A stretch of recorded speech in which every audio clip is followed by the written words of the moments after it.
Thank you, everybody, for listening in.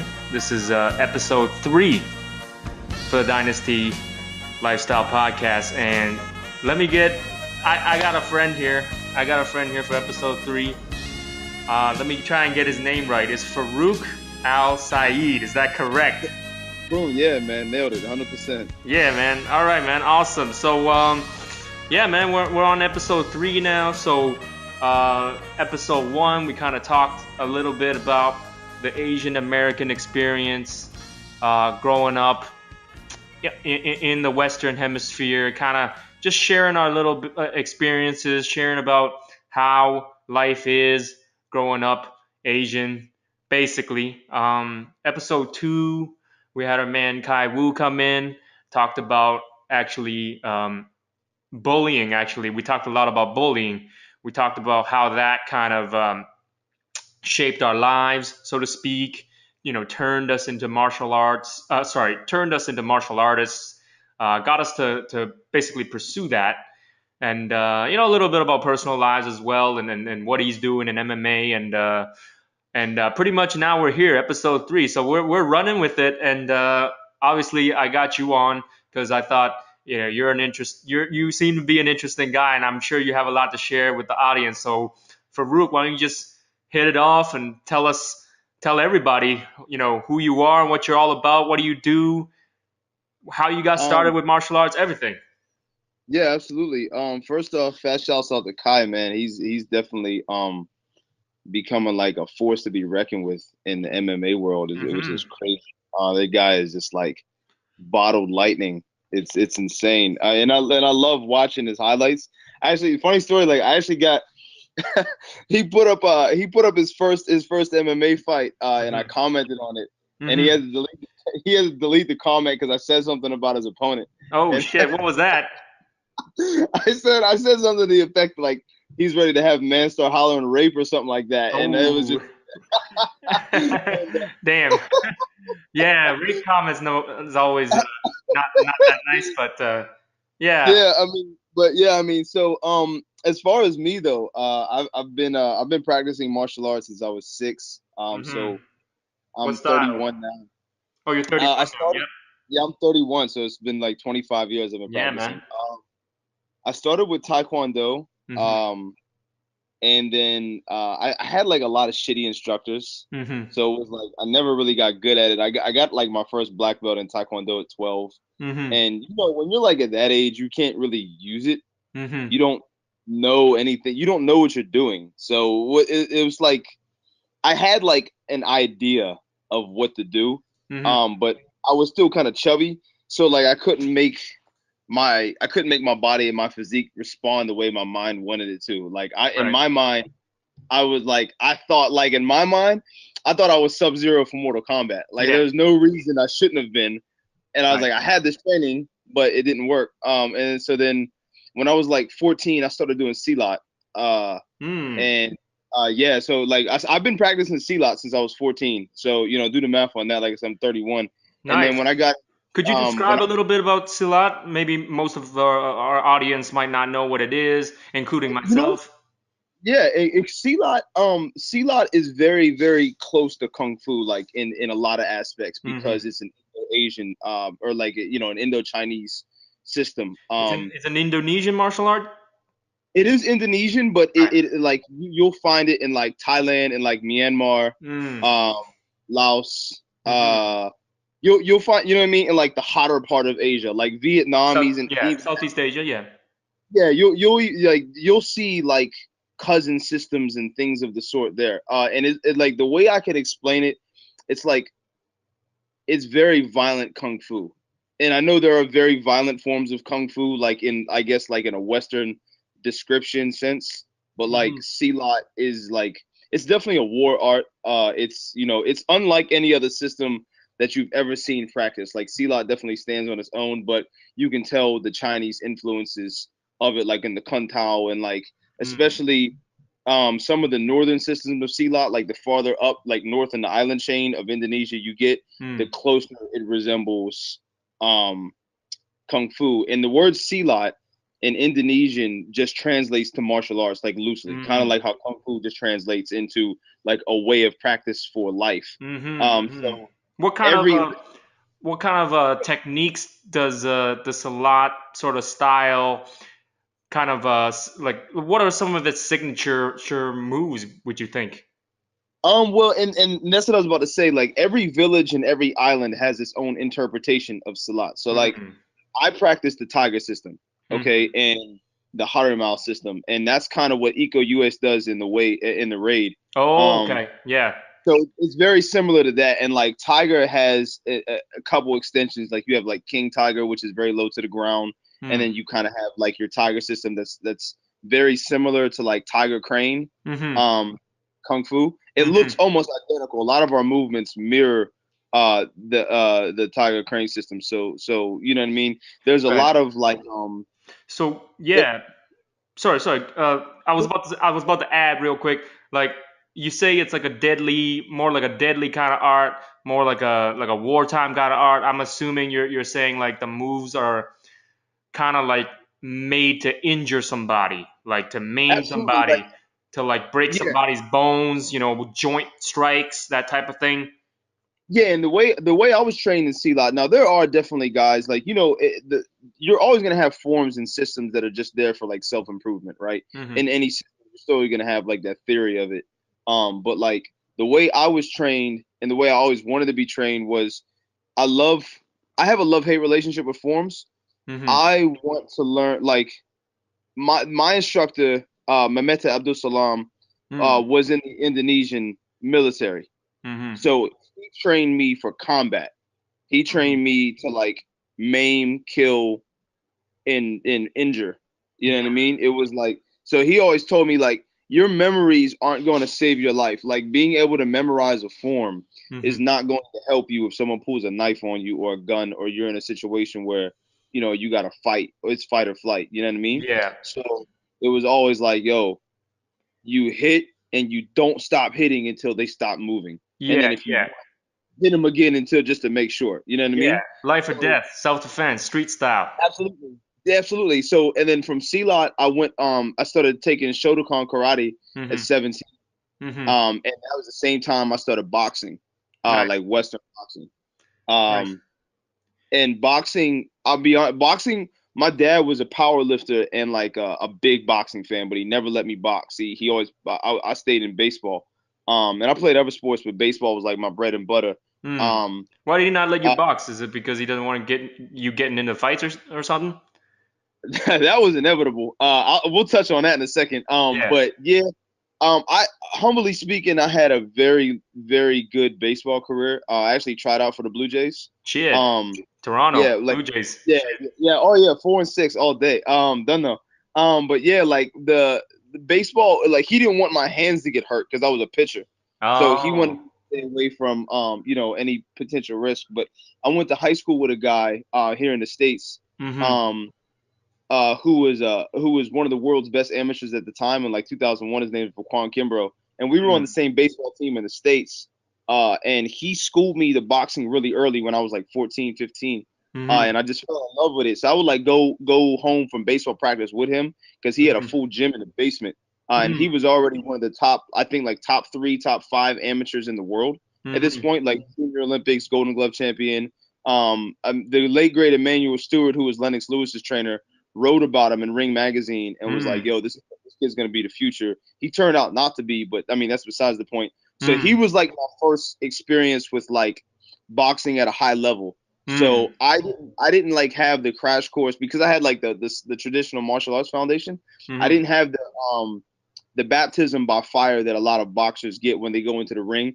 I came in there already ahead of the curve, and then I had like a really good person to kind of like facilitate that growth into like boxing. So by the time I turned 17, 18, I was like in training camps with some of the top fighters in every area.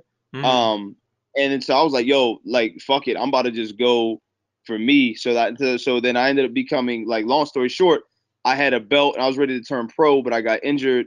So like boxing was like I took the boxing like a duck to water. You know what I mean? Like that was like my main thing was just regular boxing, you know what I mean? And so Yeah. Now in martial arts, like I rely on my boxing ability to kind of be like the linchpin for the way I practice and teach. Right, right. And actually, I Yeah. want to add something before I forget. When you were talking about Seelot, sorry to back it up a little bit, but when you were talking about Seelot, um, I know a lot of our listeners are jujitsu guys, or they're MMA guys, or they're combat sports guys, and not a whole lot of people respect traditional martial arts. Not a whole lot of people respect especially Chinese martial arts, or Chinese related martial arts such as Kung Fu, and the other styles that are in China, the other styles that are in Southeast Asia. And just to kind of like get into that for a moment, because this is the Dynasty podcast. So just to get in that a little bit, get into that a little bit, because a lot of people just don't know. It's a Hmm. it's it's really just, I mean, I don't blame them. It's really just ignorance. It's really just ignorance. So what it is sort of like the American consciousness has gravitated so much towards combat sports now, boxing, so they're hyped up on boxing, jiu-jitsu, and MMA, right? And basically Yeah. all the MMA kind of disciplines, so Muay Thai, kickboxing, wrestling, that type of thing. So Kung Fu, or rather, the term Kung Fu that encompasses all these Chinese martial arts, um, they've kind of just been forgotten and put to the side, so to speak, because a lot of people think, hey, that shit doesn't work, Right. yada yada yada. And you hear a lot of famous people comment about it. You hear people like Joe Rogan and whatever, they're saying like, oh, these dudes train kung fu, but then once like a real fight starts, they're not doing kung fu moves anymore. They're doing like MMA moves. And I mean, there's a degree of truth to that, because Right. traditional martial arts, by large, fight in a rule set, or rather in a non-rule set. So they're limited in the sense that they don't fight enough, right? They don't have live sparring enough to actually refine their techniques, and to actually make it a little bit more efficient for the ring, so to speak, or for the sport, so to speak. So when people think that, it's not that they're wrong. I mean, they are correct in thinking that, okay, these styles are not good for the ring, and these styles are not good for MMA, and that they're not incorrect when they say that, because a lot of the moves, sometimes they are a little bit too fancy, sometimes they are a little bit inefficient, sometimes it is a little bit too flashy, it is a little bit too kind of based on the forms, right, based on the animal forms, based on movements that have not evolved in a sports arena, so to speak.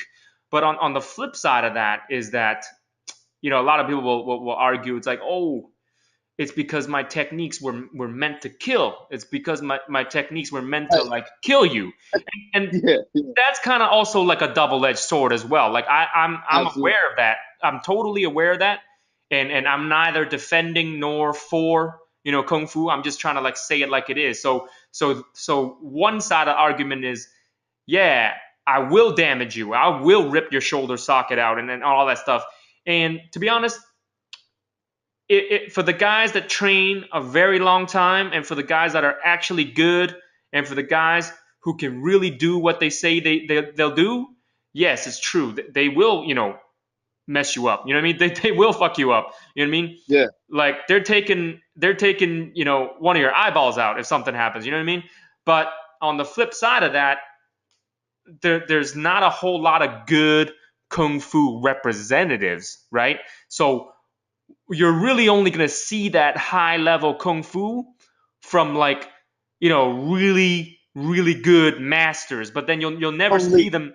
You'll never see them like do anything. You know what I mean? Like you'll never hear Right. about them, right? You're not going to see them compete in some kind of kickboxing match. You're not going to see them compete in some kind of MMA match, because that's just not what they're into, right? And that's not to say Right. an excuse. That's just how it is. Like if they train kung fu, they only want to train kung fu, and that's it. They don't care about, okay, let me adapt this lethal ass move into a sport context, and try and prove myself. So but then again, that is a double-edged sword, because okay, if nobody goes out and proves it, then does it really work? You know what I mean? So then Yeah. the quick answer to that would be 99% of the people out there think that no, then it doesn't work because you can't prove it. You know what I mean? You can't prove that it works. So there's all that stuff going on. So what am I trying to say? What I'm trying to say is that the real kung fu works. And what I mean by that is I've trained, I'm not going to say I'm an expert in Kung Fu, but I would say I trained some Kung Fu styles. So I trained a bit of Wing Chun, I had a little bit of Wing Chun training. I actually, met up with, one of our Dynasty guys, Lavelle Shaolin Marshall, and Yeah. he does, and once we get him on the episode, he'll tell you all about it. But, He's a beast. That guy's a savage. yeah, He's a proper savage. yeah, during the time that I spent with him, and I'll be straight up honest with the whole audience right now listening, as a Chinese guy, even I personally wasn't 100% convinced in Chinese Kung Fu. I'll be dead honest with you right now. I'm like growing up in Hong Kong, right? Sorry, like being born in Hong Kong, growing up on Hong Kong movies, right? And being a filmmaker myself, being a guy that does fight choreography, man, I totally understand the whole side of movie fighting. I know movie fighting. I know it, right? Because I do it. So I know that all the moves are like dance moves. I know all the kung fu moves are 99% dance moves. I know that, right? I know that for a fact. So therefore, because I understood that, I also understood, okay, a lot of this Chinese kung fu stuff is very flowery. Like we call it flowery. Like it's a lot of like showmanship. It's a lot of like good looking moves, right? But in kung fu, in Chinese saying, they say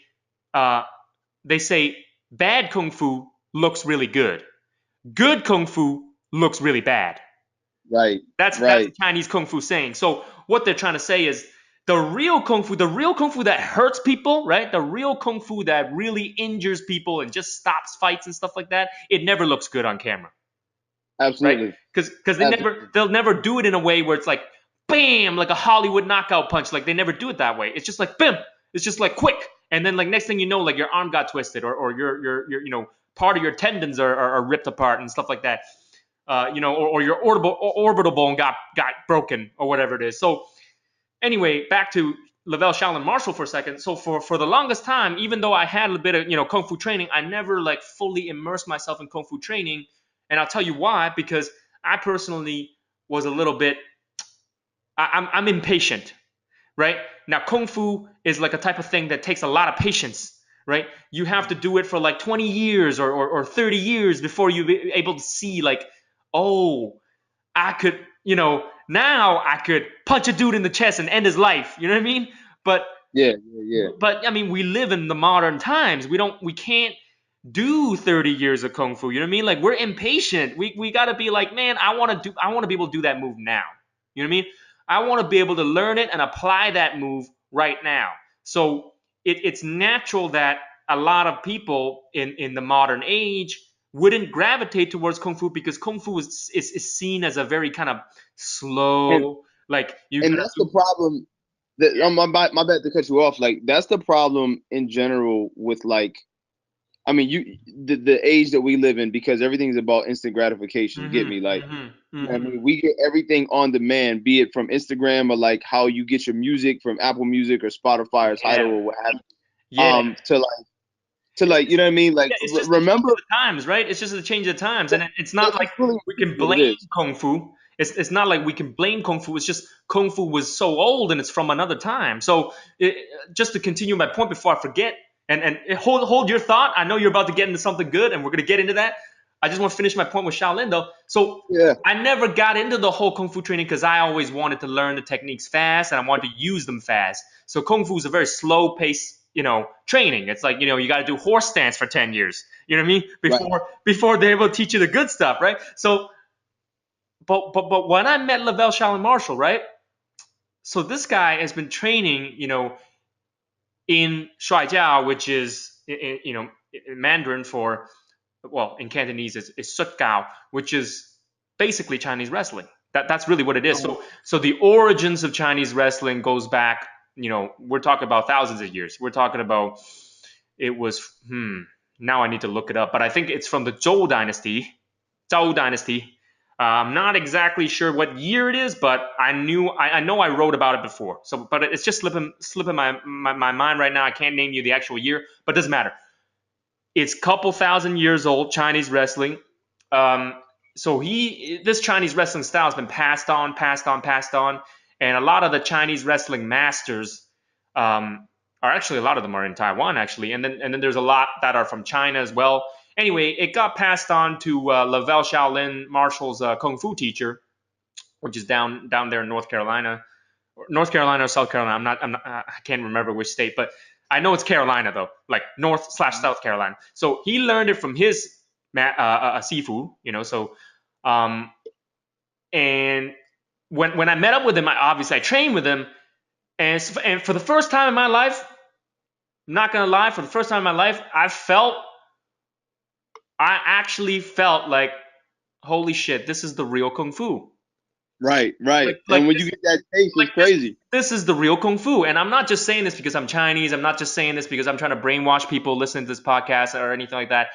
You meet Lavelle, right? You got to meet him, right? You got to train Yeah. with him. And then some of the techniques he shows you, right? It's not jujitsu techniques. It's not karate techniques. It's not Muay Thai techniques. It's not wushu techniques. It's Shai Jiao techniques, but it's like kung fu techniques. It's like the stuff that they show in movies, in kung fu movies, and you thought to yourself like your entire life, it's like, oh, that's just a movie, right? Like that's just a damn kung fu movie. Like those Shaw Brother kung fu movies, like some guy gets hit and then he freaking, dies or something like that. It's just like, man, that's just like the movies.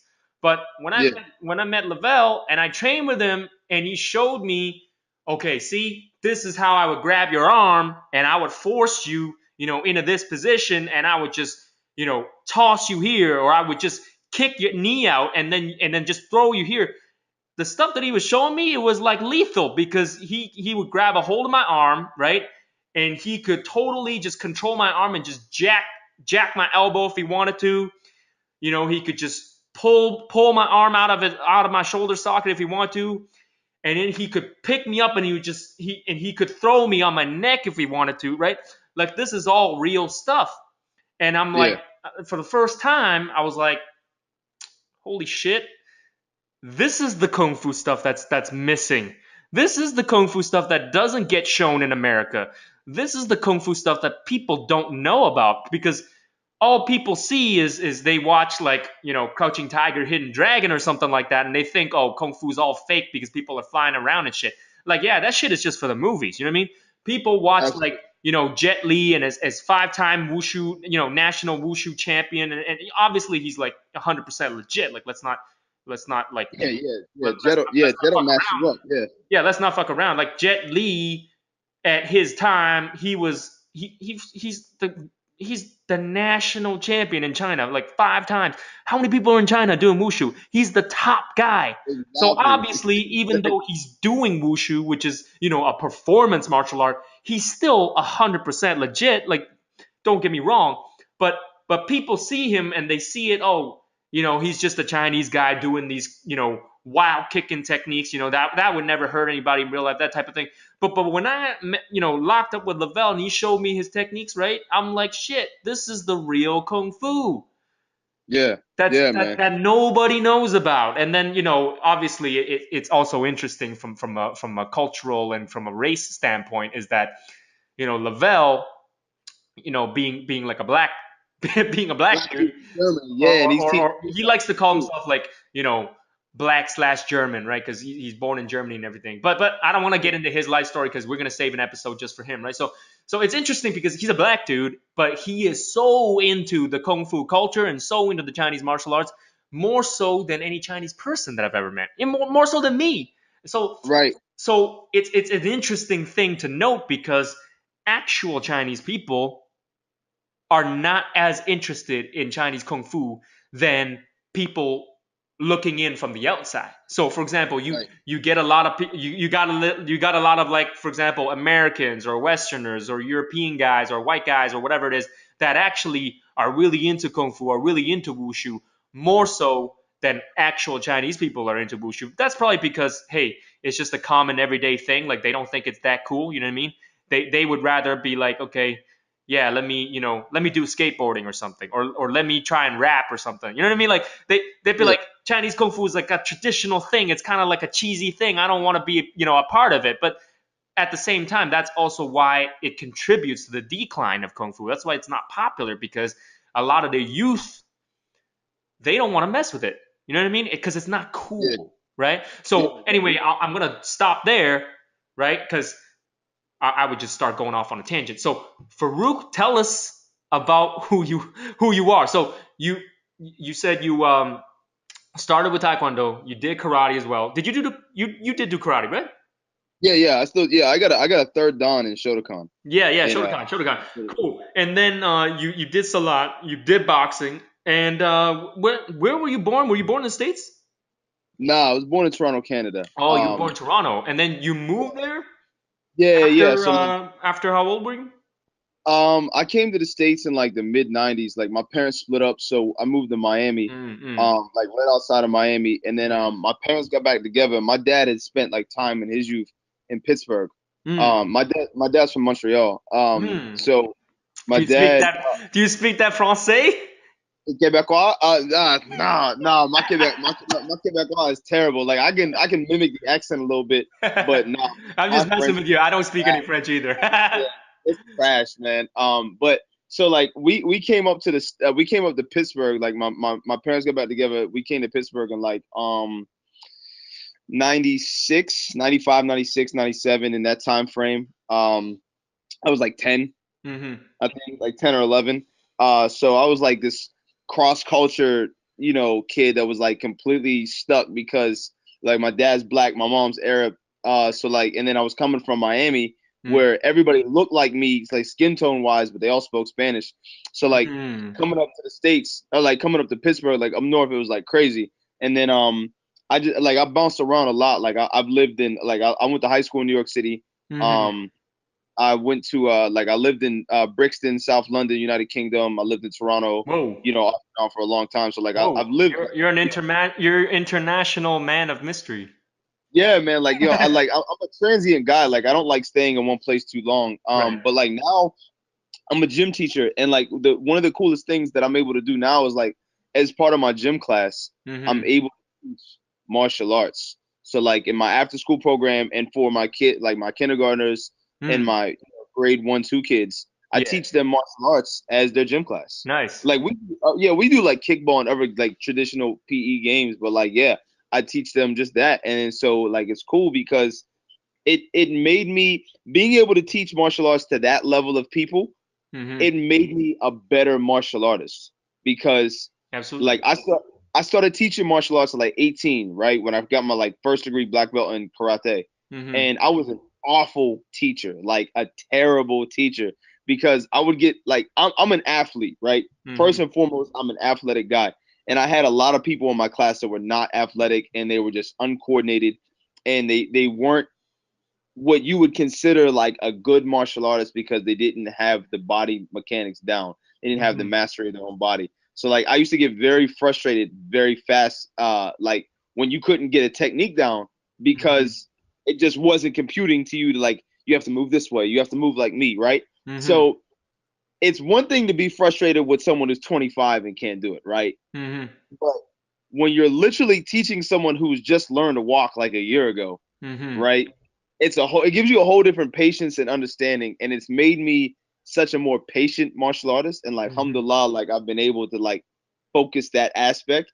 And mm now, even though I get frustrated, I'm just like, yo, you're learning at your own pace, and that's cool with me. It might not be the pace and the path I want you to take, hmm but it's not for me to say what's gonna work for you. All I can do is disseminate the knowledge to you, and it's completely up to you how you absorb it. Yeah, So like that absolutely. that made like the biggest difference, like a pivotal point in my life. And I was like, yo, I've been practicing martial arts forever, but I was never a good teacher, like ever until I started teaching school.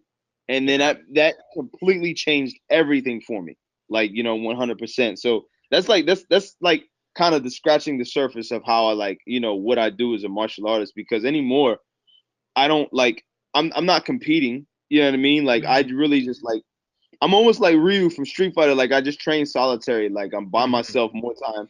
Yeah, with martial arts, I mean, the thing with martial arts is not everybody needs to compete, right? And you know that there's the traditional side of martial arts where you train just to know the techniques, just to know the culture, just to know the self-defense moves, and then there's like the application side of the martial arts. So like you do a little sparring, you do a little, drilling, right? And then there's like the whole sports slash competition side of martial arts where you kind of forget all about the well, not necessarily forget, but you kind of like put that on the side and you really focus just the athletic part of it, the sport part of it. Okay, how do you win fights? How do you win matches? How do you score points, right? And then the very extreme side of sports is purely just how do I score points and Exactly. how do I win medals. And So you yeah. brought up two good points earlier in your like in the monologue about kung fu and everything. So there's 2 points I wanted to address on. The first Yeah. one you talk about when Joe Rogan was I remember that specific podcast when Joe Hmm. Rogan was saying that all these kung fu techniques turn into MMA techniques in a real Hmm. fight.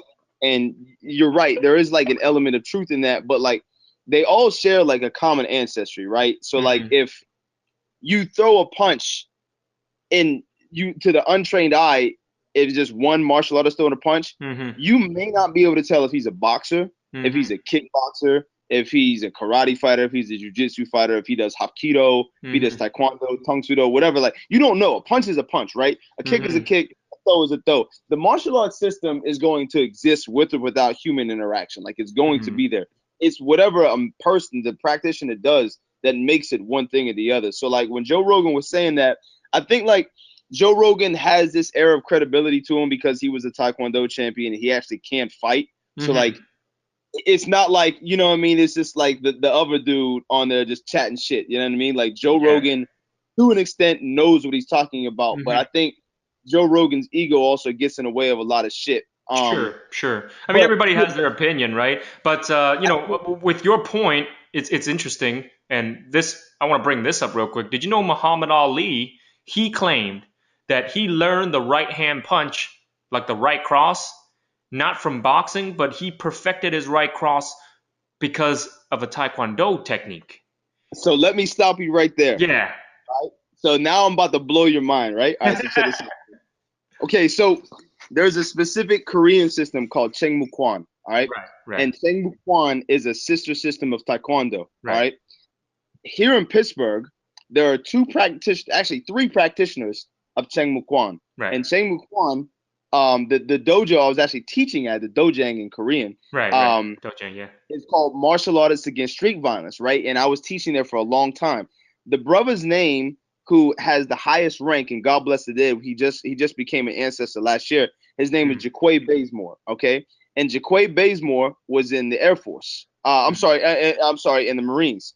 mm. Um, Bazemore was until his death the highest ranking person in Changmukwan, right? And he was an instructor to me here in Pittsburgh. And he had a dojo. I was teaching at him. So I'll get my personal relationship with him in a second.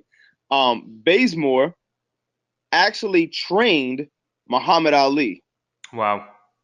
So where you think Muhammad Ali got that right hand from? Muhammad. Jaquay Bazemore is actually credited. There's a book that just came out called like The Godfathers of MMA by Bill Viola, who's also from Pittsburgh. Wow. Jaquay Bazemore is actually credited with being one of the original American pioneers of MMA Wow. because the first American MMA fights were held in Pittsburgh, PA.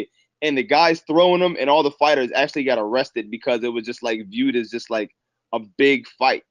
You know what I mean? They didn't Wow. know there was like sanctioning bodies or anything like that. So yeah, so like my relation to Muhammad Ali is just one person apart, and it was my old instructor, Jaquay Bazemore. So God bless the dead, man. Like yo, Yeah. Jaquay was crazy into his 70s. He would put like he was really good at qigong, so he would like pierce Right, his right. neck with a needle and put the bucket on his neck with a brick in it and swing it around Right, right. and pull the needle out of his neck. It wouldn't bleed. It was Right. like crazy. Like his internal strength was insane, and it was Yeah. crazy because he succumbed to kidney failure, and it was just like, it was crazy because it almost like humbles you, because you see someone who has literally mastered their body for their entire existence, Right. and has never fallen victim to a physical ailment, like, you know, an external ailment, and it's like kidney failure to get you. You know what I Yeah, mean? Like, for our listeners who don't know what qigong is, or qi rather, it's, I mean, people can dispute it, but I mean, I've seen it happen for real. Like I've seen people perform qigong. I think it's real. I don't think it's fake. But I believe. I mean, it's not a matter of believing. You just have to feel it once, and then yeah, you it'll yeah. change your entire Hold perspective. on. Qigong, for those who don't know what Qigong is, it's an internal martial art, right? It's an well, I don't want to say martial art. It's not like is its own style or anything, but it's an Right. internal technique, right? That Yeah. traditional Chinese kung fu systems, they'll incorporate bits of qigong into their training, where it's literally the life force. You're able to control the life force, usually either soften or harden certain parts of the body, where you can become super strong in certain parts of your body, and you'll be able to deflect certain shots, or you'll be able to absorb certain shots, or you'll be able to not get your skin pierced and stuff like that. And Right. Yeah. obviously, in Chinese kung fu movies, they take that, they take that concept, and they obviously make believe things out of it, like the guy deflecting bullets or something like that. But that's just movies, right? But in real life, real qigong is not that much different than, say, if you had a guy who was like in the army or something like that, or let's say he was like Spetsnaz or something like that. So he he has to train through the pain. You know what I mean? Like Yeah. part of his training is getting beat up. Part of his training is taking all these high stress situations, and there's things exploding around him and whatever, right? And he has And to crawl through calming them through a mud hole, down. and he Right. has to fight a dude with a knife and get stabbed, and through all that type of stuff, he still comes out on the other side, still with the same focus, still not letting anything affect him, right? That kind of thing. So it's tied also with modern combat as well. So when people think, oh, qigong's fake, like it's not real, it's not so much that it's a mystical thing. It's just that the way it's presented to people seems like it's a mystical thing, but it actually really has real world applications. Like if you were a soldier and you were being interrogated, or you're being tortured, and you whatever, you're getting your fingers broken, or somebody is beating the crap out of you and making you try to talk. There are training sessions based on those kinds of things, like torture training and stuff like that people in the army do, where they're able to resist that kind of pain, they're able to resist all that kind of abuse, they're able to resist that kind of torture, and they won't break. So if you kind of look at it in that way, qigong's very real. Qigong, you train your body, right? You meditate every single day, and you harden that body, not just mentally but physically too. All the hardcore Shaolin Kung Fu type training. And when they perform, they take a brick and they smash it over the head. Yeah, obviously, if you're an average guy and you take a brick and you smash it over the head, it's gonna hurt you. Yeah. But You're gonna these get guys concussion. have been doing it for decades. They've been doing it for Right. decades. They decades of meditation, decades of hardcore training. They do nothing but train. You know what I mean? They do nothing but Exactly. train. While you're thinking about, going to work or going to school, and meeting up with that girl at the mall, and texting your friends, these guys back in the old days, they just trained, And freaking it's not 12 nothing hours a to day do. or whatever it is. You know what I mean? So Yeah, there's it's nothing to definitely do. not it's definitely not like, supernatural human made up shit. Is definitely real. So Yeah, for sure. back to your point. Back to whatever you want to talk about. Yeah, no, it's peace. The other point I was gonna say was about you being Chinese, and Hmm. having doubts about kung fu. Um, a story about that. When I think I was like a sophomore. We had this kid come from Philadelphia, Hmm. I got all these things that I'm about to lay down, like this foundation for this conversation, right? Hmm. So, the kid was originally from China, and Hmm. he went. His family moved to Philadelphia, and then he came to Pittsburgh. And he was in my brother's grade, my middle brother's grade. And his American name was Kevin Wang, but Hmm. his name was Wang Zusong, and he he wanted me to teach him karate, right? Mm-hmm. And I was like, yo, why would you want to learn karate? You're Chinese. Like, you should be Mm-hmm. practicing kung fu. Mm-hmm. And he would tell me, being in China, about the way Chinese school systems were, and they taught the kids to hate the Japanese for all these Mm-hmm. different reasons. Mm-hmm. And I was like, yeah. So that further drives my question: why would you want to learn karate? Like, it's Japanese, it's Okinawan. Like, you wouldn't want to learn that. Is that a question And for me? Because I'll answer. no. That's what he was asking. Right. That's what I was asking him, right? Right. So I'm assuming you may have I don't know. I'll say this. He was like, well, why would I want to learn kung fu? Like, it's weak. Like, it's inferior to any other fighting system on the planet. I'm Why like, did he dude, say that? I'm interested that's to hear why he said that, though. he was just really under the belief that, like, Chinese martial arts was inferior to the rest of the world, that it was just like Hollywood magic. And I When was did he like, come dude, over? When did he come over to States? I don't know. What, This 10 was years old? 5 years old? maybe, but he had a heavy Chinese accent, so Okay. I don't know. I just know he was like 3 years Around younger what than age me, did you think he came over to America? probably like 10, 11, 12, maybe. Okay. Let me try and answer for him, right? Let me try and Yeah, answer for him. I have a feeling he said that because maybe because some of it is based on truth, right? And some of it is based on, let's say, the media or movies, right? right, absolutely. So I'm thinking because he was from which part of China was he from? I honestly do not remember. Okay, doesn't matter. So he's from China, right? So he probably grew up seeing a lot of like the old Chinese kung fu masters be very resentful of Japanese martial arts, right? And rightfully so Right, because of World War II and everything like that. Uh, right. and that's fine. As a Chinese person, I can sympathize with that. That's cool. As an international person, like as a person who's also grew up in Canada and also study all kinds of martial arts, uh, from a martial arts standpoint, I can kind of see why he would think that because initially that's also how I thought too. And what I mean by that is he probably thought like the old Chinese kung fu masters because of their bias towards, hey, don't train any foreign martial arts, don't train Japanese martial arts or whatever it is. It's almost like a what's it called? It's almost like a reverse psychology. It's almost like Right, yeah.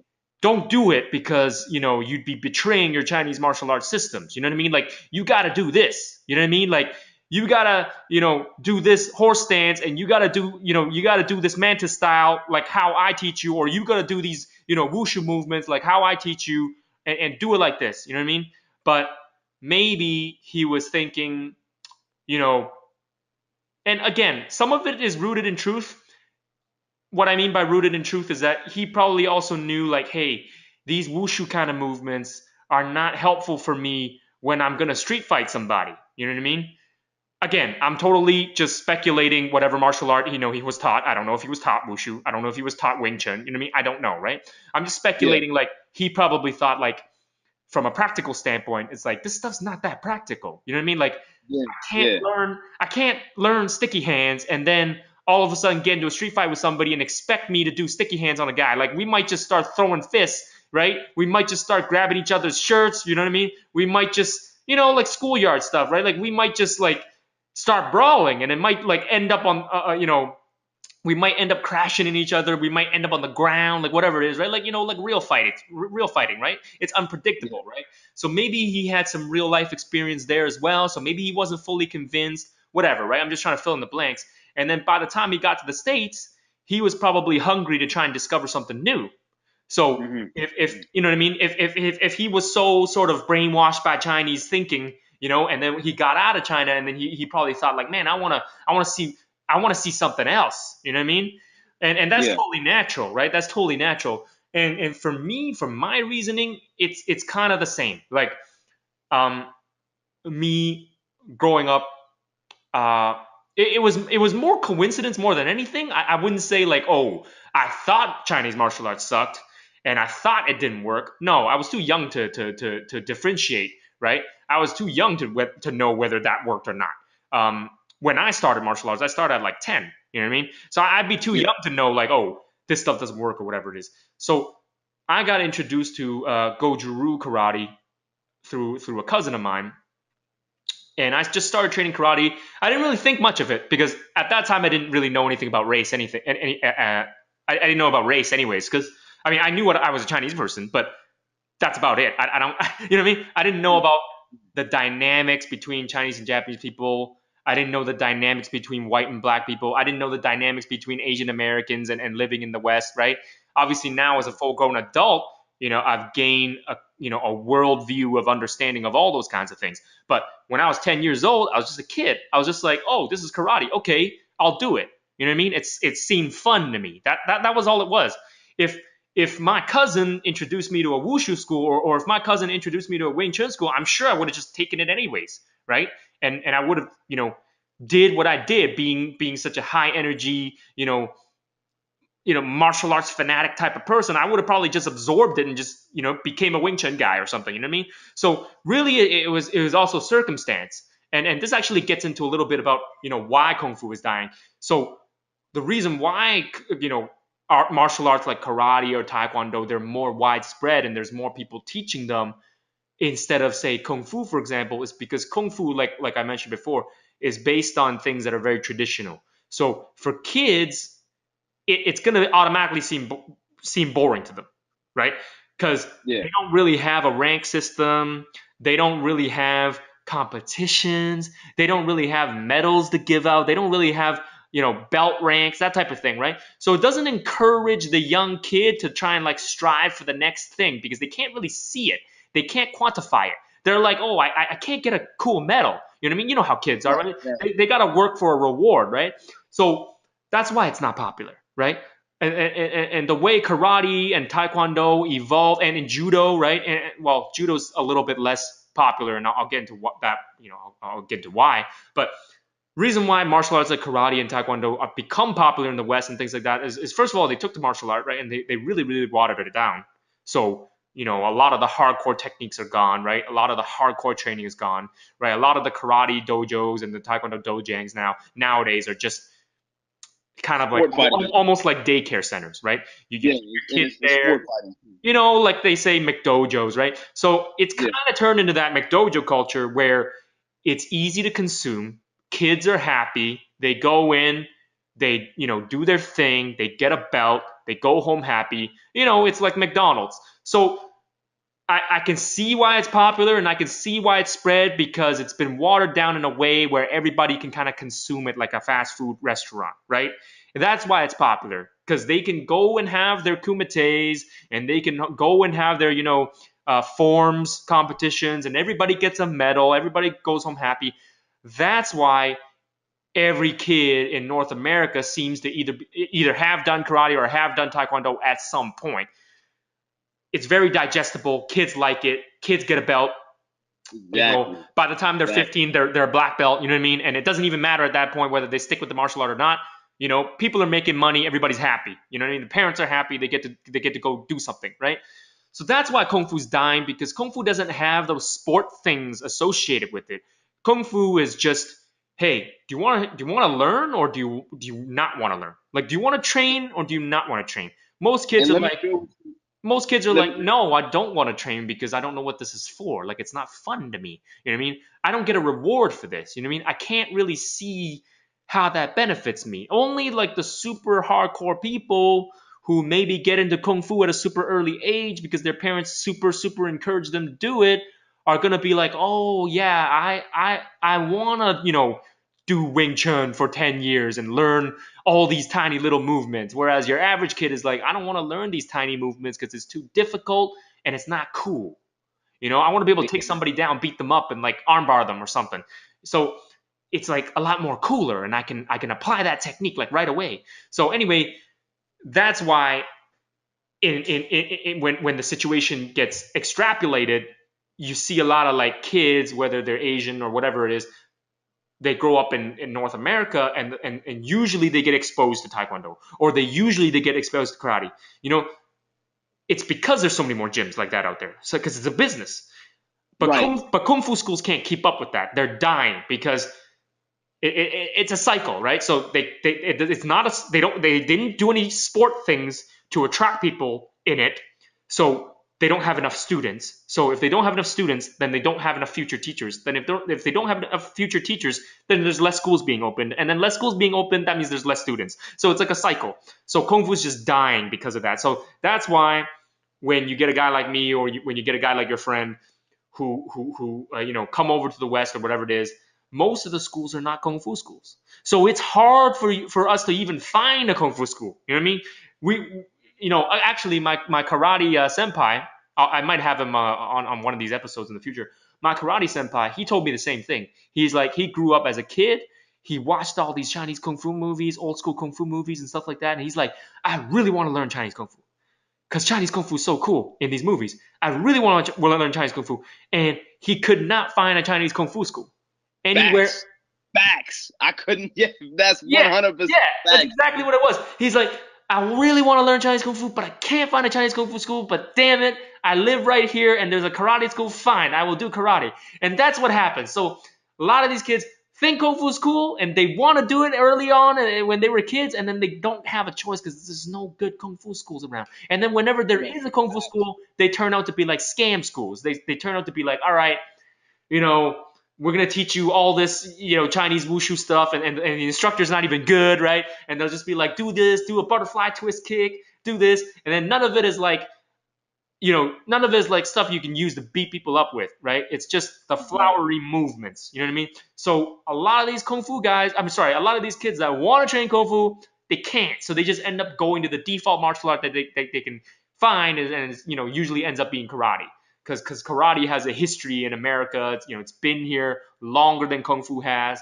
The relationship with America and Japan is more deep rooted than the relationship with America and China.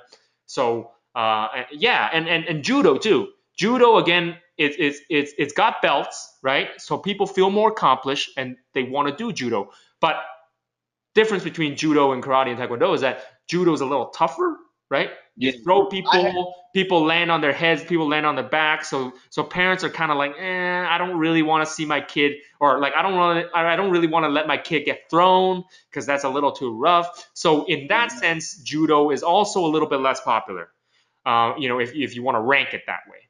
But yeah, I hope that answers your question. That's probably why your friend, gravitated towards other martial arts. So there you go.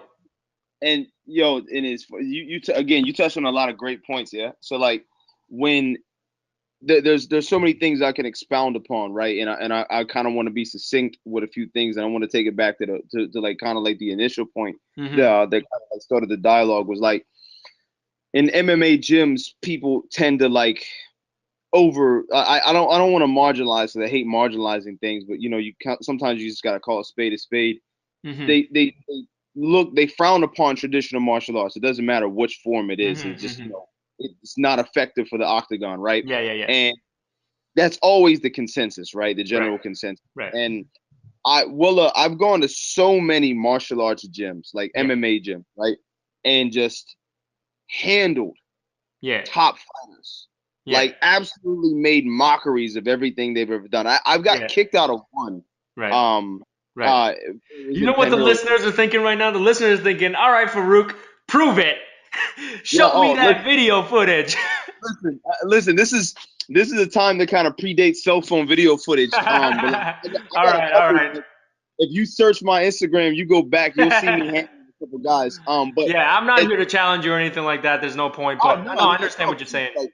And on the flip of that, though, and me being, I always will credit traditional martial arts with my foundation.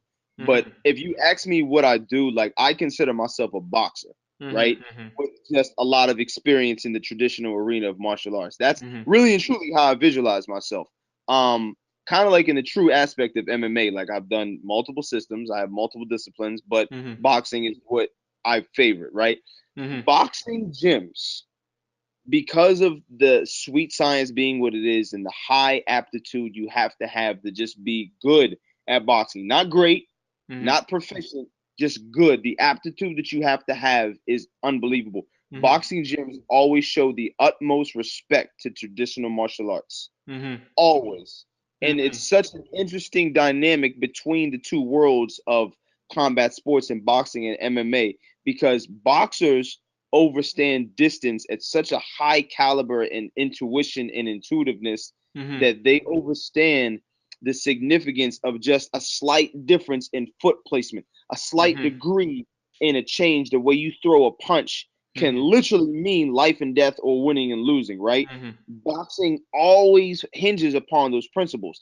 And MMA fighters, because it's, okay, go learn Taekwondo kicks for 2 months, and then go learn a Muay Thai clinch for a week, and then learn how to throw a hook cross combination at a boxing gym for 2 days, right? Yeah. That's kind of like, in essence, how they train at a base level. Not everybody, but at a base level. Yeah. So when I've gone into MMA gyms, right? Yeah. And like I'll be shadow boxing and doing like stuff like I might do like some low blocks and some Keon and like some very traditional techniques. And they'll always start you with the Karate Kid and the Danny Sun sound. Yeah. And then I'm like, yo, and I let them go for the most part because that's not what I'm there for. But I am very competitive. So once you close that door of the cage, or you step into the ring and that bell rings, I'm gonna look at you and I'm like, yo, get everything you came for right now. Yeah. Because when that bell goes off, you're gonna be crying rape. Like, I'm gonna be on you, and true say, nothing is gonna tear me off of you. Yeah. I'm gonna get off your ass. Yeah. I'm gonna send you back to that corner, and when that bell comes back, and I meet you in the center of this ring, I'm gonna do it all over again. No Vaseline. Like, I'm going in. No Vaseline. You know what I mean? And it's over with. Like, you know what I mean? So as a boxer, I was undefeated. I was 16-0 with 15 knockouts. Yeah. In amateurs. So I hit. You're not bullshitting, eh? So that means we gotta train sometime then, because that means I gotta come over, or you gotta come back to Toronto or something like that. We gotta train. I'll be back in the dot soon time. Like, believe that. All right. But like, so that goes into one point you had made about like people thinking that traditional martial arts are ineffective. On the other side of that, right? I had a lot of good instructors. I had one or two okay instructors. I had more bad instructors, right? Just from moving around a lot, right? And then not so much instructors. Let's just people that outrank me, okay? And I was in the streets heavy as a kid, like super heavy. I was, constantly arrested, always in jail. I almost got deported. You know what I mean? Like, I was wild, right? I use martial arts. I'm not going to make any qualms about it. I never got into martial arts to like get inner peace. I got into martial arts because I was tired of getting bullied and picked on, right? I was tired of getting like racially abused. So like my mom was like, yo, just get into martial arts. Plus the Power Rangers had just come out. So I'm like, yo, I'm all about this lifestyle right now. Like that, there was Street Fighter, Mortal Kombat, Power Rangers on TV, like Voltron, He-Man, all that shit. I wanted to be that, right? Yeah. So, I just want to learn how to fight. Bottom line, like, I don't care how I learn. Like, I just want to learn how to fight. I would take what I learned at that day's practice, and I wouldn't necessarily pick fights. Yeah. Sometimes I would, but I would see what worked and what didn't work. Right. And then I would come back to the dojo, and I had no problem telling my sensei, like, yo, look, what you just taught didn't work. Right. And I can pull it off in a sparring match if we're playing tag. But if it's me actually like gonna rumble and we're gonna throw some hands, this shit isn't gonna work. You know what I mean? Like, it's not practical. And I'm gonna tell you why it's not gonna work, because I did exactly what you told me and I got punched in the mouth. So like, now we gotta worry about the application of it. Like the bunkai. So for years, I was like, when I was 15, I fought in like this underground fighting ring, right? It was like a whole bunch of grown men. It was almost like, are you bullshitting me now? Like, true story. It was like me. I was like 15. It was the summer I was ready to turn 16. So this would have been 2000. Like, are you talking about like those like street fights, like those down in Florida, where like what's his face? Like Kimbo Slice. Like Kimbo Slice, and no, there's that other guy too. What's his damn name now? Bruce Leroy in UFC. Yeah, yo, it was just. I forget his name now. Alex Caceres. You're talking about that stuff where they fight in like the grass and. Yep, down by these train tracks by a river. We used to fight, and I was a 15-year-old kid. Swear to God, and it was just me versus grown men, and we had boxing gloves. Yeah. and I would just go in there and just catch wreck. And these are guys who like, and then I'm not saying that they were like particularly skilled fighters by Right. any stretch of the word, Right. but I was Yeah. Yeah. 15 Street fighters. years Yeah. grown men. Yeah. So, but I was going in there with the knowledge that I have, armed with it, Yeah. and just owning these guys, just completely massacring men. You know Okay. what I All mean? Like, right. All right. no problem. I mean, that's not to say I didn't get hit, Yeah. but I was, I never lost. And then that just fueled the competitive edge. Like All when right. I actually started, like when I got into like the point sparring competitions, Yeah. I did not last long in there. I would either disqualified for excessive contact Yeah. or it just wasn't fun. I'm like, I'm not coming, like Bruce Lee called it, playing tag. I'm not coming to play tag with you. Like Yeah. if as soon as he say Hajime, yo, I'm Yeah. kicking you in the mouth. Yeah. And Yeah. if you can't block it, that's your fault. That's not my fault. Like I'm not feeling this technique. Yeah. Yeah. I get it. I get it. You know what I mean? Like, Yeah. especially in the black belt division, like, yo, if you don't call foul, I'm not calling foul. Like, if you kick me in the Yeah. nuts, I'm kicking you in the nuts, and that's it. And we're just gonna Yeah. bang. You know what I Yeah. mean? Yeah. Um, Yeah. and, and I was one of those kids when you were saying like not a lot of kids want to study like traditional martial arts because not everybody's cut out for it. And it's very true. I was willing to do whatever it took to be able to say I'm not getting beat up Mm-hmm. anymore. Right? Like my final straw, I was like, I think I was still in Miami, right? Mm-hmm. And the thing, a quick backstory thing about me is like, my mom's from Lebanon, all right, and Mm-hmm. my the time I was born, the U.S. was invading Lebanon, so and this was like right before Desert Storm and then during Operation Desert Storm, so Mm-hmm. like the tensions against white people and not so much anybody else, but just white people Mm-hmm. against Middle Eastern people Mm-hmm. was not good. Well, And so I don't think it's ever been good, and I don't think it's it's good never right been now good, either. right? It's just, yeah. But so I mean, it's really just history repeating itself. But like, I would just get called crazy names like pisshead and things like that. I didn't even know Yeah. what they meant, like cowhead, when I was like a kid. I Yeah. didn't know Yeah. what it meant. Like, I'm also like, keep in mind, I'm also half black, so it's like, I didn't know really what was going on. Yeah. Yeah. Yeah. Um, so I was coming home from school, and my situ, which is Arabic for grandma, Right. was our crossing guard, and Right. these kids like making fun of her, making fun of me, Mm-hmm. whatever. Mm. Um, they beat me up and threw me in this swamp, like Wow. right by the school. And that was kind of it for me and my mom. And after that, I was like, yo, I'm never going to say I got beat up like and abused Yeah. ever again. If I have anything to do with it. You know what I'm saying? Yeah. It's interesting. It's interesting because, uh, as I was talking to Kai about this, bullying really ignites that Oh, desire absolutely. in you to go and train and and that's really what martial arts is about. Is martial arts is to stop bullying, right? Well, stop bullies and stop people attacking you, and self-defense and stuff like that. So yeah, take a moment and tell us all about your stories of getting bullied and stuff like that, because this is what the podcast is about, man. Man, like the it was so crazy because like down in Miami, right? Hmm. In like in the Florida area, you encounter in the South, you encounter racism differently, right? And you gotta keep in mind, I'm coming from Canada, so Hmm. like Toronto's the most multicultural city in the world. Hmm. So I'm like, I didn't really understand it, right? My dad was a Black Panther, so like I kind of got like the idea of it from him. Like he Okay. kind of schooled me to a little bit, but Hmm. I wasn't living with him anymore, so I didn't really know anything. So Hmm. and keep in mind, I'm learning Spanish and English simultaneously Hmm. in school. So it's like I have this weird culture shock, right? It Hmm. wasn't really until I got to Pittsburgh that I start hearing like nigger and Hmm. like things like that. And I'm like, yo, like, mom, why are they calling me this? Like, and I'm talking to my dad, and he trying to explain, like, yo, they're ignorant people, and unfortunately, you're gonna come across that. Right. However, Pittsburgh, Pennsylvania, for those who don't know, that's, I mean, I'm asking for myself. Like, that's East yeah, Coast, right?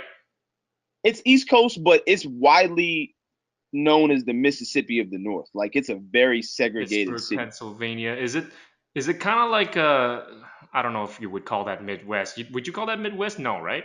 Some people consider it Midwest. Like, if you're unfamiliar geographically, I'll just give you this. Like, I'm 5 hours tops from my old house in Toronto. Right. I am 7 hours drive to New York City. Right. I'm 5 hours, 6 hours away from Philadelphia. I'm 3 hours from Cleveland. What about So like Chicago? What about Chicago? it's like a 10 hour drive. It's far as shit. The Oh, Chicago's far. okay. Yeah, Chicago's it's far. Is Chicago Chicago's in to the the middle of west of nowhere. you or Chicago to the east of you? Chicago's West. Chicago's like proper Midwest. Okay, so Chicago's Midwest, Midwest. So you're like just Yeah. right around that area where it's like you're not quite Midwest, but then you're like sort of East, but not quite. Yeah. All right, And so cool. like it's still very segregated, right? It's Right. very, very And you're segregated in saying Pittsburgh. like, like white kids at school like called you the N-word and stuff like that. Is that what it Oh, is? yeah, routinely. And then like, and because Wow. I'm super light, like some of the black kids, like the black kids are always accepting of me, but they got questions. They're like, oh well, you got a weird name, Yeah. right? Yeah. Like, and they got like Muslim family members, like they might be in the NOI, and they be like, oh yeah, my uncle say salam alaikum, so like I know about what Yeah. Muslims are. Yeah. You know what I mean? But like they really don't know. They just, you're kids. Yeah. So the black kids was never malicious. It was just so many white kids that were malicious against me. Mm-hmm. And even Mm-hmm. in like dojos, Yeah. up until I'd say I'm 31 now. Yeah.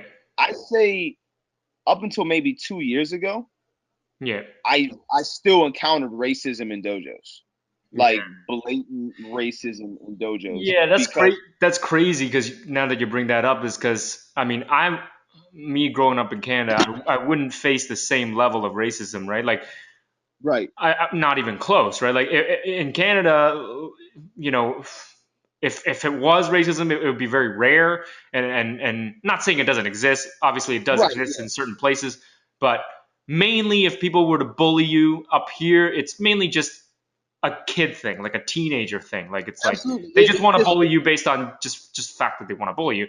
But like in exactly. America, phew, I don't even know. I don't even know. I don't even want to know what it's like to grow up in America as a child, And it's so and being it's not so white wild. because I think that's terrible. But anyway, go on. Yeah, no, it's like I don't want to make this like like focus on that, but like it Yeah. was such a motivator for me to get involved in the martial arts Oh yeah. because like it's there's nothing worse than losing a fight because when you lose a fight, you've just been your manhood's been taken Oh from you, yeah. so to speak, Yeah. right? Yeah. So imagine that, and then being basically rendered subhuman by a word. Well, yeah. I mean, not only are you black, you are also Muslim as well. So Right. And so and it's then like so double you got bad. exactly. So you got all these things stacked against you, and then you get beat up. So it's like they call you a nigger, they call you a raghead, then you're bleeding, you know what I mean, and you're crying. So it's like you never want to feel like that. Yeah. And to anybody listening that's like that can't relate to it, I hope to God that you never have to. Right. But if you do allow it to be this catalyst to like, ignite that fire and then like, get to the gym, beat the heavy bag up. Once you realize that the heavy bag's not gonna fight back, get in the ring and start sparring. You know Yeah. what I mean? Yeah. The weights aren't gonna hit you back. The heavy bag, the speed bag, the reflex bag will hit you back, but it's not Yeah. gonna hurt you. Yeah, But when man. you punch somebody, let that know, you know what I'm saying, take that aggression out. Even if it's a friendly sparring match, you're still fighting. You know what I Yeah. mean? Like anytime I have a friendly sparring match, I'm always gonna hug you afterwards. I'm gonna hug you beforehand. But for the time we're fighting, you are nothing short of an enemy. Right. Like there is no quarter I'm showing you unless we agree on some rules. Yeah, Get me? yeah. So So like, you're saying even up until now, like now, even though you're like a teacher and you're 31, do you still get people coming up to you and well, being racist, so to speak, against you? um, I'll be completely honest with you. I have very limited interactions with human beings outside of like social media Okay. because by the time I get home, like I'm essentially performing all day as a teacher, right? You're Right, right. on, like we call it, So you're yeah, you're with on. your kids and everything like that. But Yeah, yeah, so so like by the yeah, time I get home, like I don't want to see human beings, right? I come home, I'm chilling with my queen, and that's it. Like I don't want to see human beings until like the Monday when I have to. yeah, yeah. But to answer your question of like no, but I make it so that can't happen. Like Right. my cipher is very regulated. Where I go is very regulated. I'm Yeah, not gonna go someplace where I'm not wanted. yeah, Like we actually, but it's interesting you said that. A couple weeks ago, we went to the south side of Pittsburgh for I had to pick up my girlfriend and yeah, she was getting a tattoo, so I was picking her up. And the south side of Pittsburgh is the white area of yeah. Pittsburgh. Okay. Okay. And we went to a restaurant there because we had a Groupon from like right across the street from where you picking her up. Yeah. Um, and we're waiting outside. It's a nice night. It's probably like 60 degrees Fahrenheit. Yeah. Celsius probably like 12. Nice. It's a nice night. Yeah. And we're the only people of color at this restaurant. Yeah. And it's when we walked up there to get like our reservation, it sounded like someone scratched a record. And it was just like everybody was just looking at us. It was like a lot of hipster and older white people that probably voted for Donald Trump.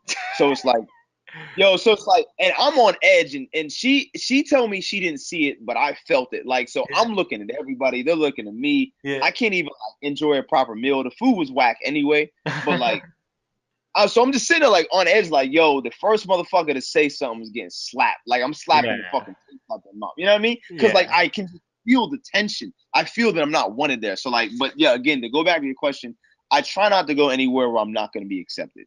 Yeah, that's basically how I think about it too. That's how I think about it too. As an adult, I mean, I'll go to certain places, I'll travel, right? But I'll stick to the main cities. You know what I mean?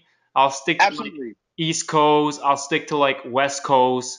If I don't have any reason to be in the Midwest, I'm not gonna be there. You're not gonna find me there. You know what I mean? I'm not gonna necessarily find anything interesting there. You know what I mean? It's not like I have family there. Yeah. When it comes unless to it was unless it was like a friend, right? That I don't know, I somehow met online or something like that, and that person was really cool, and I ended up just being in that city just to check it out, like maybe. But even if you're talking about down south, like it would have to be like a tourist spot. You know what I mean? Like it would have to be like Disneyland or something. You know what I mean? Anything outside of that, I really see no reason for me to be there because I know that I don't belong there and I'm not going to have a good time. You know what I mean? Exactly. So why put myself in that situation, right? Like, you know what I mean? Like, that's pretty much it. Yeah, like you're gonna have to lure me someplace like that. That you're really gonna need to like set the poker traps out. You know what I mean? To get me out there, like you know what I'm saying? Because there's just no reason. Like even when I lived in London, right? I lived in Brixton. So anybody that's internationally like that lived in London, Brixton is like Brooklyn, right? It's just a whole bunch of West Indians. It's hood. I felt right at home. I was like, yo, this is beautiful, right? I wasn't in like Tottenham or like Wolverhampton, or like Leeds up north. You know what I mean? Like I wasn't in there like, in Chelsea. You know what I'm saying? Just like kicking it, drinking tea and crumpets and shit. Because that's not exactly what I'm about. You get me? So like I was in the hood in London, and when I go back home to Toronto, like I'm in Malvern. You know what I mean? Like I'm in Regent Park, you know what I'm saying? Like Jane and Finch. You know what I mean? Like I'm in the hood, it's Scarborough. Because like that's where I'm from. So like that makes me feel comfortable. Like, you know what I mean? If I wouldn't gotta go there. put it that way. I wouldn't go there. I would never go to Jane and Finch. I got a friend that lives in like Whitby. I'm like, man, I'm not coming all the way out there. Like, I'm not driving to like I'm Oshawa. like in the nice places. You're like in Richmond Hill, right? I'm in the Chinese neighborhoods where I'm nice and safe. So yeah. Hey, but even up here though, it's not safe because hey man. You got triads. Well, no, it's not really triads. You know what's happening right now, though? You know what's happening right now? Even happening in the States too. It's Chinese communities are being targeted by black folks. Yeah, I mean, black on Asian crime, man. I'm telling you, it's a thing. It's a thing. It's so interesting whenever you hear about crime outside, like like quote unquote interracial crime, because it's such a divide and conquer technique, right? Because Asian communities are so self-sufficient. White people can't like that's why racism is this concept. Like if you are ethnic, right, you can't be racist. And this is why I say this, because racism implies that you have a control over your social construct. Exactly. Right? Exactly. And of all the ethnicities, the only people that have a firm foothold on their own well-being are the Asian communities, because they're 100% self-sufficient. Right. They don't vote in any elections. They don't need to do anything because they have their own functioning communities, right? White people can't topple those. However, white people can topple brown and black communities easily and go into those communities and say, oh, look, the reason you guys aren't prospering isn't because of white people, it's because Asian people. Oh Those yeah. yellow, Oh you know what I yeah. mean? We So had a whole podcast. We had a whole episode about that. That was our first episode actually. We talked about that's where you get that shit from. So it's like, yo, like, and yeah. and it's funny, like the initial point you were saying about Asians and just being Asian American, like, right? I grew up always around Asians, Right. and I dated a lot of Asian women. I Right. love Asian food. I love Asian culture. I have when I was in university, I had so many friends in the ASA Right. in America and Canada, like Right. so many friends in the ASA. I was like always thought of as like honorary Asian just because of that and the martial arts. Because like and one thing that used to frustrate me and it still does to this day is when typical Westerners just label Asian people as Chinese, right? Right. Right. And Right. it irks me to no end. Yeah. And I'm like, how can you not tell by looking at a Korean person or a Japanese person what is what? Like to Well, me, I mean, it's very I don't right? get bothered by that because I don't take it seriously. You understand what I'm saying? And I get that you Like don't take I it seriously. take it as like a it's like a joke to me. It's like it doesn't really bother me. You understand what I'm saying? And you'll find this funny. I got a friend when I spent a summer in Boston. I got a friend. Yeah. His name's Ray. I'm gonna keep his last name, his surname, kind of quiet, just in Yeah. case he listens. Yeah. But we were joking about him because he's Korean, Right. but he was adopted. I Yeah. think he was adopted. Yeah. Um, he is like super white, like you know Yeah. what I mean. Like Yeah. but he got a black girlfriend, he got a black kid, but Yeah. like he can't tell the difference from Koreans, the Chinese, you know what I mean, to like Yeah. Taiwanese. Like yo, he has no idea Yeah. about like Asian culture, you know what I mean. But like Yeah. again, I always understood the struggles of like just because I'm very in tune with what it's like to be multicultural. Mm-hmm. So Asian people have always had a special place in my heart. So Sure. the aspect of relatability of because whenever I was in school, if I was the only ethnic kid, I know there was like one Asian kid. I'm like, look, we might not share the same struggle, but they looking at both of us the same way right now.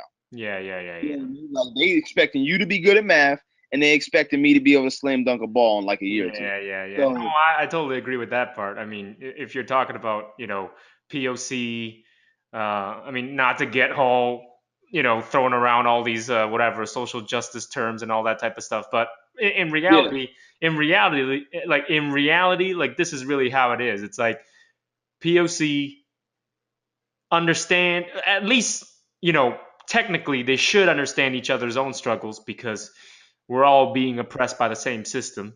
And I'm not saying like, oh, hey, let's bash on white folks and let's all right, label right, them yeah. let's all label them as evil. No, no, that's not what I'm saying. And listeners are listening in, and again, I'll say this. I said this the last couple times in the last couple episodes. I'll say it again. This isn't about bashing another group of people. This isn't about bashing America or anything like that. We're just trying to like express, hey, this is kind of some of the stuff that POC go through. You know what I mean? And if you're open minded and you're understanding of that, if you are like a white person, you should keep an open mind and you should kind of listen to these stories. You should kind of listen to these experiences because a lot of white folks just don't have that kind of experience. They just don't know because maybe Because they like don't have to. yeah, like Bottom line, they don't have to. yeah, and yeah, well, first of all, they don't have to, and second of all, Yeah. they probably 99% of the time only hang out with other white folks. So I don't like the thing with me is like I don't like put that on them. Like I don't put that against them. Like I'm not gonna be like, oh, you don't understand our struggle. That's why you say that. Like I assume they don't understand our struggle. You know what I'm saying? I don't blame that on them because how are they supposed to really know? Like obviously, if you're educated, right, and you went to school, right, and you kept an open mind and you studied a little bit of history and you interacted with people, then you're gonna have an idea, right? And I'm not saying like, oh, you shouldn't have an idea. Of course, you should have an idea, right? But if an ignorant person comes up to me and he says something ignorant, I'm not going to be like, oh, I'm super offended at what you're saying because, you don't know what the hell you're talking about. I'm going to be like, all right, cool. I Right. know you don't know what Yeah. you're talking about, but then it becomes a choice whether I want to educate you on the subject or not, right?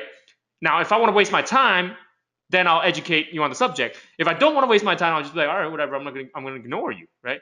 But then Exactly. at another point in time, it'll be like, okay, if there's too much ignorance being spread around, then I will take a stand and I'll be like, all right, I'm gonna let you know, or rather, maybe like a certain group of people who don't understand what's going on, I'll be like, I'm gonna let you know. I'm gonna whatever, write a blog post. I'm gonna whatever, tweet this, whatever it is. Like I gotta say something now because it's kind of getting out of hand.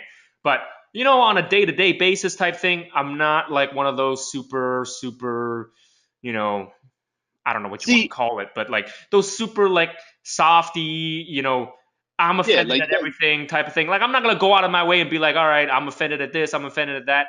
So I don't do that. That's a little overboard. Maybe if I was like 15 years old and that's what I was into, like maybe I would say stuff like that. And probably when I was younger, right? Probably like 10 years ago, maybe, or 5 years ago when I was a little bit more angrier, I would probably sound off a little bit more. But now that I'm older and you know you gain a more you gain a bigger perspective on things, and you kind of get into the point where it's like, okay, most people are set in their ways, like most people are set in stone.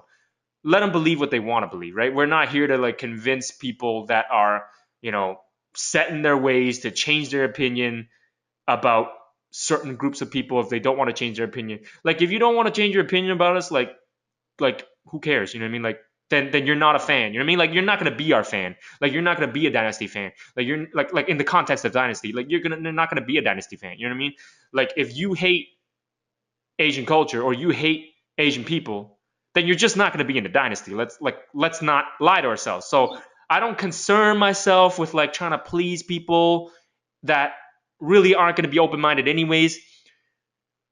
But I will try to do my part in spreading our culture. I will do my part in spreading the knowledge of martial arts and trying to spread the knowledge of Chinese martial arts, or trying to spread the knowledge of traditional martial arts a little bit more, and try to get the people that are maybe ignorant but they're innocent, right? The people that just didn't know, or the people that are on the fence, and let them know like, hey, this is how it's really like. You know what I mean? And yeah, after you gain it, 100%. after you gain an understanding of it, you might respect, Chinese culture a little more, or you might respect Chinese martial arts a little more, and stuff like Let that. me let me, let me say this before I wrap this up, right? Because it's getting kind of late. Like Yeah, yeah, no, for sure. the point that you made a great point, and then like the interesting point about martial arts and what martial arts has done as far as like this cross cultural arena, like this grand equalizer, if you will. Mm-hmm. When you had American occupation in like Asia, Oh let's yeah, just yeah, say, yeah. Oh yeah. right? We haven't gotten to that part yet, but that's gonna take too Yeah, long to talk right.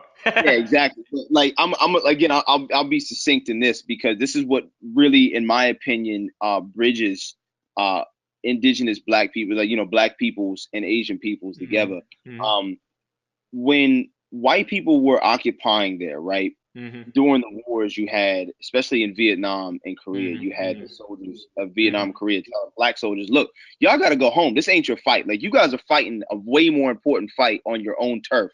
Mm-hmm. Let us handle the threat here. We don't view you as a threat. You are not our oppressor. We're not your oppressor, right? Mm-hmm. Mm-hmm. A lot of black folks that overstood that, Mm-hmm. when they got discharged, a lot of them stayed in Asia. Mm-hmm. And one of them in particular was someone I trained under for a while. His name's Grandmaster Amin Assad, right? Mm-hmm. And Grandmaster Assad was a Green Beret. He Mm-hmm. left when he got discharged from the army. Mm-hmm. He stayed in Asia for like 15 years. Mm-hmm. And he just traveled all around and just learned martial arts. Mm-hmm. And he ended up being like a private consultant for the U.S. military and all these other things, right? Mm-hmm. Um, by and large, when white people brought martial arts back from Asia to the United States, Mm-hmm. it was very exclusive. They weren't teaching blacks and Latinos. Mm-hmm. They would refuse tutelage. So you Mm-hmm. had like, and this is around the area of like black exploitation films like Mm-hmm. Superfly and like Jim Kelly. Mm-hmm. Bruce Lee was huge on breaking that barrier down because of the outreach Bruce Lee and like the connection he had to the black culture. Oh Bruce liked yeah, the dance. for sure. Bruce liked black women. Bruce liked boxing. Yeah. That's the win. You know what I mean? Bruce can come to the cookout right now. You know what I mean? Yeah. Bruce gets a pass, right? And Hey, Bruce is a smooth dude. he trained Abdul Jabbar. Exactly. So Abdul Bruce Jabbar has said he was bullied. Abdul Jabbar yeah, said man. he was bullied, and he searched for Bruce. He was like, "Please Yep. teach me." And then Bruce was Yep. like, "Yeah, for sure, I'll teach you." So that's at this point, you're now gonna start getting all these black folks that coming out of Vietnam, coming out of Korea, Mhm. right? They got all this knowledge Mhm. of Asian martial arts because they were training. Because when you got leave, it's not like you're going home. You're in the middle of Asia. You're in the middle of South Mhm. Pacific.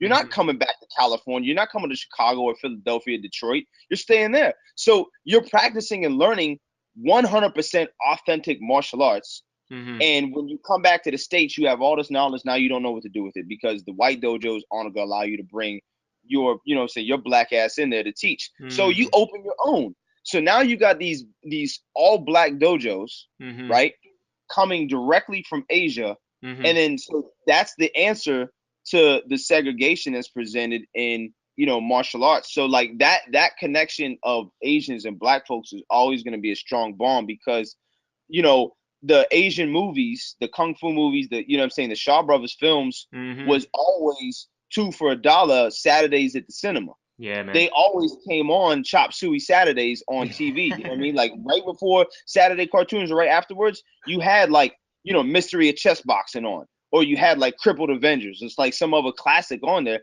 So, Yeah. and that was only in the black neighborhoods, Mhm. right? You know what I mean? So you're always gonna have that visible connection between black folks and Asians, right? And Mhm. that's why I love what martial arts does is like again this cross cultural equalizer because you got this sharing of cultures and ideas, Yeah. and and then you have these guys like these martial arts icons like Michael Jai White, or like Ty Yeah. Mock, Yeah. or Yeah. like Ron Yeah. Van Yeah. Cleef. Yeah. You know Last what I mean? Dragon, man. Yeah, I just actually just met Ty Mock last April, and it was great. Damn. Yeah, he came to Pittsburgh. It was awesome, and I got pictures with him. I got autographed. Like my instructor in Seelot, Benny Wellens, Yeah. and Ty Mock's instructor Ron Van Cleef used to have a serious rivalry on Right. tournaments in the '70s. Right. Right. So I got all these crazy connections to these famous martial artists that I don't like. I don't like name dropping. It's kind of it's kind of passe to me. You know what I mean? Yeah. Yeah. Yeah. But like we can build offline about it. You get me? But Oh like yeah. Yeah. For you know what I'm sure, saying? man. But like yeah, that's one of the dopest things like to me that channels black folks and Asian folks together in martial arts. Like again, you look at Lavelle, right, Yeah. Shaolin, Yeah. and then you look at me, and then you look at you look at Kai, and right, and all these similarities that exist between us because we're all close to the same generation, Yeah. right? And And martial we have arts, man. Martial arts, bringing us all together. You know what I mean? And like that, brother. yeah, sorry, just to make it a point. Um, I mean, I totally understand, the black and the Asian connection and stuff like that. I mean, share a lot of similarities, in the life experience, in the struggle, that type of thing. In America, that type of thing, and and so that's why, going back to my original thing that I brought up, not that I'm bringing it up and trying to be negative about it. That's why it's kind of sad to see, the rise in black on Asian crime, because it's kind of like, Right. man, like, we're fighting each other, like, you know what I mean, like, that's not good, you know what I mean, because we're both, minorities in America, or in North America. So that's kind of just like, one oppressed group of people tearing down another group of oppressed people, and that's just not good, you know what I mean, that's not good No, for, but that's and not a good again, look, that's you know what I mean, that's not a good part of look the for either plan. community. And again, it's part of the plan, right? Like now I don't want to get on my soapbox because like what I'm saying, I'll be out here sounding like Minister Farrakhan or something, and I ain't really trying to be on that tip. Yeah, But yeah. like you're like, but yo, I mean, it's part of the plan. And unfortunately, like anytime you got people like because here's another fact for you: there's almost 2 billion Muslims in the world, right? Yeah, yeah. Over 1 billion of them are Asian. Yeah, yeah, You know there's what I a lot of Muslims, and yeah, there's a lot of Chinese Muslims mean? for sure. Indonesia is an all Asian country. That got all the world's Muslims pretty much. Yeah, You know what I mean? You yeah, got like yeah. 1.3 billion people in Indonesia and they're all Muslim. Yeah, So, and then you there's got definitely Thailand. a history of, like, Muslim culture and the religion in China as well. Back during the Silk Road times. There's a lot of Yeah, man. trade going on A there. Chinese Muslim discovered America. So like that's The facts. Like Chinese Muslim that discovered America. You're talking about Zheng He, right? yeah, before 100 years before Columbus. Oh yeah, You yeah, know what I yeah. mean? Yeah. You're talking about him. Yeah. See, Yeah, man. Like, you know, eh? come on, yeah, man. These are facts. Like, yo, bro, these are Yeah. facts. So, like, yeah, See, here's the thing. You're dropping up so many gems, right? Where we yeah, gotta have episode. We gotta have you back, right? On absolutely. further It's a episodes lot. because Yeah. you're dropping so many gems. You know what I mean? So I just want to wrap this up. I just want to end it off with this because I thought of this earlier, but I didn't want to interrupt you. So Yeah. I just want to end it off with this. And I'll give it a moment to talk about it, and then that'll be it for this episode. But you mentioned traditional martial arts. You mentioned that you trained them. You mentioned that you whoop people's ass with them, stuff like that. And I I don't disagree with you. I'm gonna go out on a limb and let everybody know right now, everybody who's listening, right? And you might think like, hey, that's a pretty bold claim, but I've trained traditional martial arts, done it for at least 10 years. I've trained another at least 5, close to 10 years of your so and so called combat sports. Okay, Yeah. so I've done both. I've competed in many of those martial arts. I've competed in karate. I've competed in taekwondo. I've competed in Muay Thai kickboxing. I've competed in jiu-jitsu. I've competed in MMA. So I think I'm qualified to say at least I know what I'm talking about. So Yeah. I'm going to let the viewers know right now, I agree with the fact that modern day people who just start out in MMA and just only do MMA training, those guys generally are not that good in the beginning. Absolutely. 100. That's a fact. Yeah, Dude, that's it's a a fact. fact. And why I say that is because people, they get caught up in the hype. They get caught up in like this whole UFC craze. And they're like, man, if I just do MMA and I just start training MMA, like I'm going to beat all you guys up. And, sure, if you are talented, if you are athletic, and if you're doing everything right and you're training with a really good team, yes, no doubt about it. I'm sure you'll do really great in MMA, right? But what I'm saying is for the average guy, right? Average talent, average athleticism, just like everybody else in the whole world, right? If Mm-hmm. you're doing MMA just to begin with, you're getting a very shallow version of all the martial arts that you're getting into. So you're going to get a shallow version of kickboxing. You're going to get a shallow version of boxing. You're going to get a shallow version of jiu-jitsu. You're going to get a shallow version of wrestling and everything in between, right? You're going to get a very, very basic, scratch the surface kind of learning through all those martial arts if you start MMA training at the very beginning. And then you take a guy, right, such as myself or anybody out there, right, that has already immersed themselves in a deep way, right? They're already an expert at something, right? Whether that is Muay Thai, whether that is Jiu-Jitsu, whether that is Judo, whatever it is, right? So they're already, just for argument's sake, they're already at a black belt level in that martial art, right? Just because it's a traditional martial art doesn't mean all of a sudden that guy's useless. All he has to do is round out the rest of his game, and all of a sudden, he will beat the shit out of you. Because he's so much more advanced at that one martial art than you are at any martial art. So, for example, let's say he already put 5 years into boxing, or let's say he already put 10 years into boxing. And then he rounds out his game. He learns a little bit of kicks. He learns a bit of grappling. He learns a bit of wrestling. And for a guy that maybe's been doing 5 years of straight MMA, they get mashed up in the ring, and then guess what? Their shit cancels out, right? Whatever they're only okay at is going to cancel out, and then you realize the guy with the much better boxing wins. It's because he took the time to really learn one martial art first, right? Be an expert at it first, and then round out his game. So there's a lot of people that I think, they get the wrong. This is my opinion, right? You can disagree with it. Anybody can disagree with it if they want to. I feel like the MMA formula is not to train everything at once and get sort of a white belt version of everything, unless of course you're training with a world-class gym and a world-class instructor, and they've already got 40 years of martial arts experience, right? So they're telling you everything that you need to know, right? Then it's different, right? Then you got a guy like Faraz Sahabi or whatever it is, or Matt Hume or whatever, like they're like an MMA master level. Then obviously they've got all this TMA experience already. Right. They're telling you what you need to hear, right? Then that's different. Then you get a guy like GSP, or you get a guy like Demetrius Johnson. But that's not even true, because GSP himself is a traditional martial artist, right?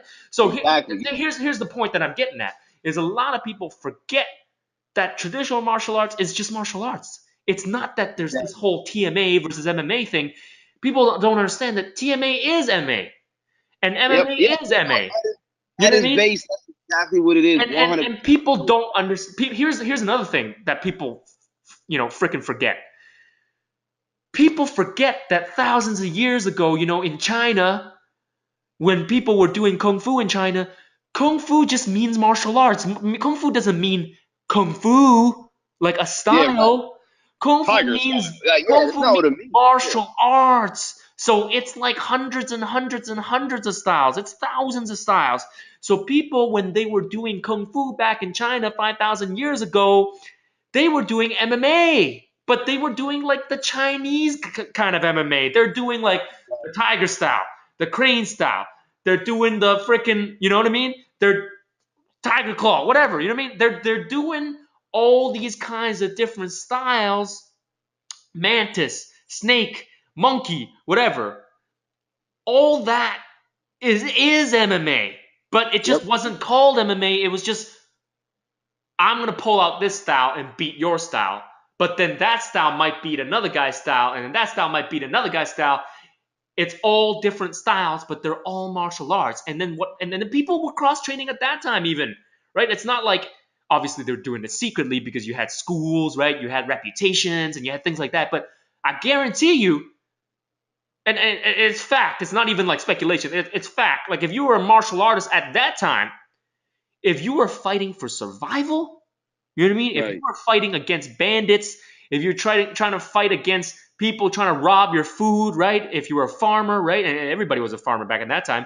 So you would be training everything. You wouldn't just be like, oh, because Madam Wu taught me this crane kick, I'm only going to do the crane kick. Nah, man, they're anytime they get into a fight, they'd be like, oh, shit. Somebody just, did this move on me. Obviously, I'm going to try and figure it out, because next time I might have to fight this guy again. You know what I mean? He's going to try and steal my rice again. You know what I'm saying? Yeah. So even back then, there was a whole MMA thing going on even within that ecosystem. So people forget that. People forget that martial arts is thousands and thousands and thousands of years old. So during that time, everybody was mixing the styles. And they're like, oh, you got a groin attack. All right, I'm going to do something that's going to counter that groin attack. You know what I mean? And then that guy figures it out, and it's like, okay, I'm going to counter your counter. And then I'm going to counter your counter to your counter. And so MMA was already happening. And then, people get into the modern sense, and it's like, oh, TMAs don't work because, my MMA is going to beat you. But, dude, your MMA came from TMAs. So what are you talking about? You know what I mean? Yeah. You really ain't saying shit, is what I'm saying. So when people come, when people come with that shit, I'm like, stop it. You train MMA, it's just martial arts in general. Like, it's just martial arts. Like, stop it. You know what I mean? Just stop. You know what I mean? And another thing is, people forget, right? And people like to bash Chinese martial arts, or they like to bash Asian martial arts as shit that doesn't work. People freaking forget that Muay Thai comes from Thailand, and Thailand is in Asia. Right. People love to get their heart on about, oh yeah, I know Muay Thai kickboxing. You know what I mean? That's a combat sport. No, you idiot. Muay Thai is a traditional martial art. Exactly. The art of eight limbs. So what is that all about? You know what I mean? Like, that's when I get passionate and I get frustrated about hearing people talk shit. Muay Thai is a traditional martial art. Is that not useful? Of course it is. You know what I mean? But if you just know Muay Thai, obviously there's ways to beat Muay Thai, right? So there's always ways to beat certain things and certain moves and certain styles. So it goes back to the whole Bruce Lee thing. And I'm not about to get into the whole Bruce Lee thing, because you can do 10 episodes on that. It goes back to the whole Bruce Lee thing. Keep an open mind, be water, take everything that's useful to you, take out everything that's useless to you, right? What may be useful to you may not be useful to another guy, but what may not be useful to another guy may be useful to you. So just take that create your own style, create your own expression from it, and there you go. That's your style of martial arts, and that's MMA. Absolutely. That's really what MMA is about.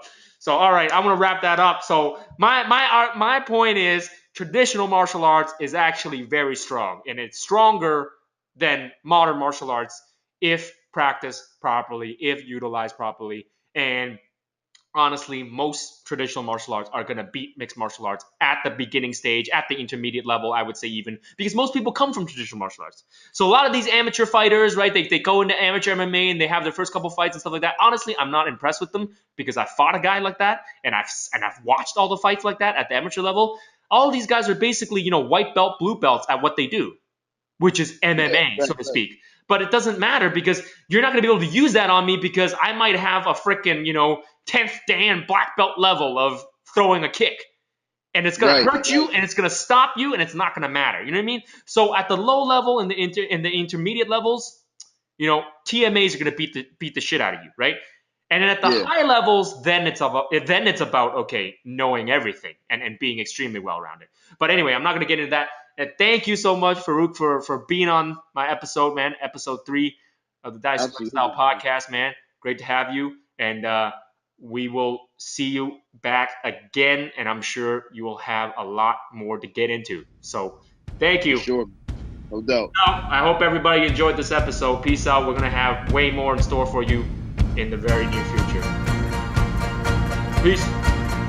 Oh, hey. 傲笑萬重浪，熱血熱星紅日。